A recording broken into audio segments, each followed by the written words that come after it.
भगवान महावीर के चरणों में आनंद योग प्रधान युग दृष्टा युग दृष्टा आचार्य श्री महाश्रवण जी के चरणों में शक्त उपस्थित पर्यूषण पर्व की आराधना करने वाले श्रावक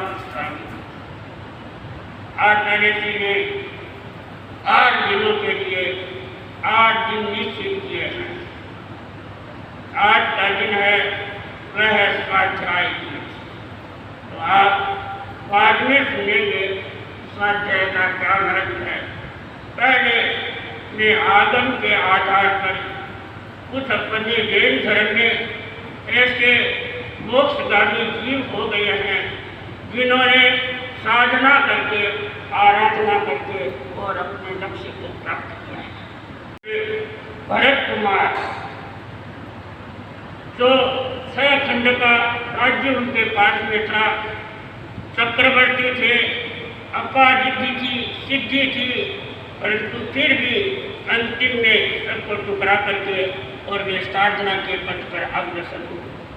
तो वे कैसे अग्रसर हुए वह संक्षिप्त में प्रसंग में आपको सुनाने जा रहे हैं।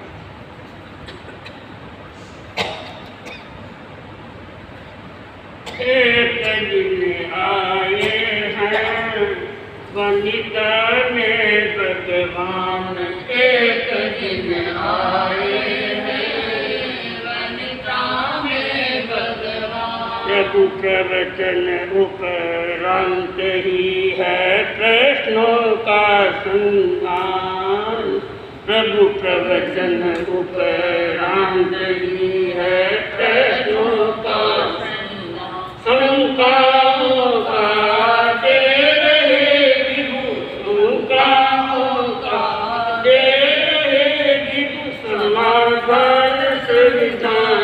एक दिन आए हैं वनिता में भगवान, एक दिन आए हैं वनिता में भगवान।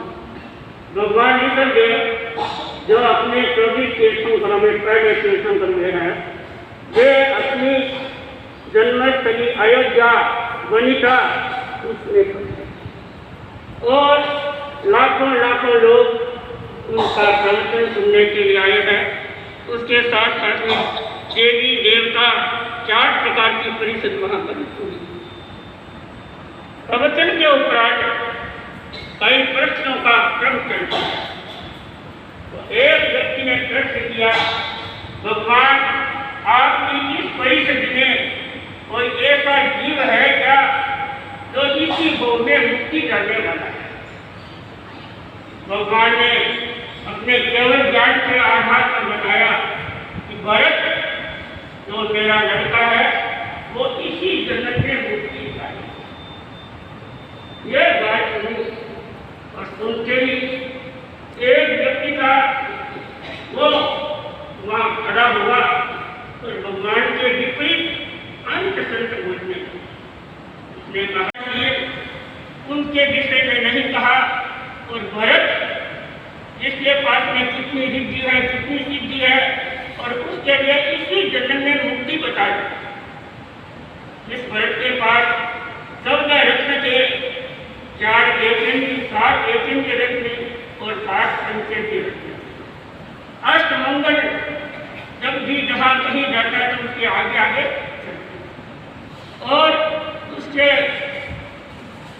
16,000 देवता 32,000 राजा उनकी सेवा में हरदम।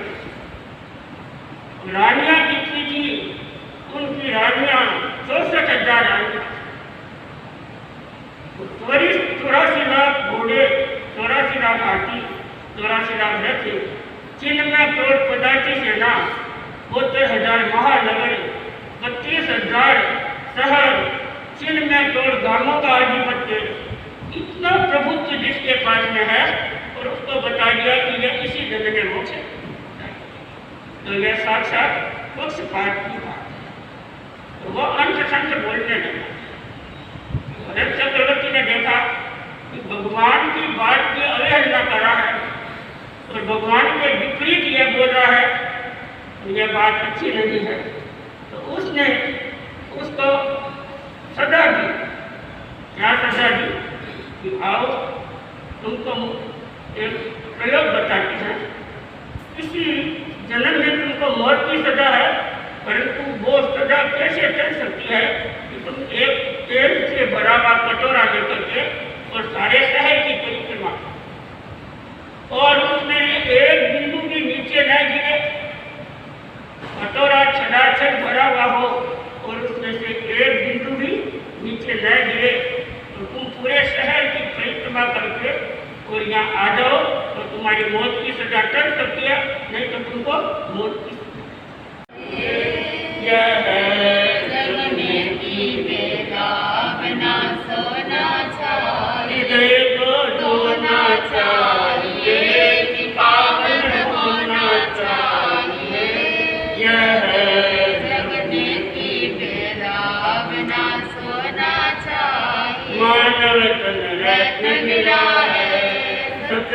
सौभाग्य खिला है, मानव तन रत्न मिला है, सतमुख सौभाग्य खिला है। कोटि में इसको कभी न खोना चाहिए, खोना चाहिए कि पावन होना चाहिए। यह जगने की बेला बिना सोना चाहिए, करके जीवन की कीमत मक्खन पाने पानी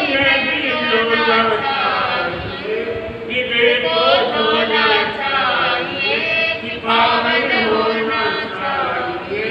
यह जगने की बेला बिना सोना चाहिए। मन चाहिए मुझे ले लो, चाहे जो इससे खेलो, यो जीवन होना नहीं खिलौना चाहिए कि पावन होना चाहिए।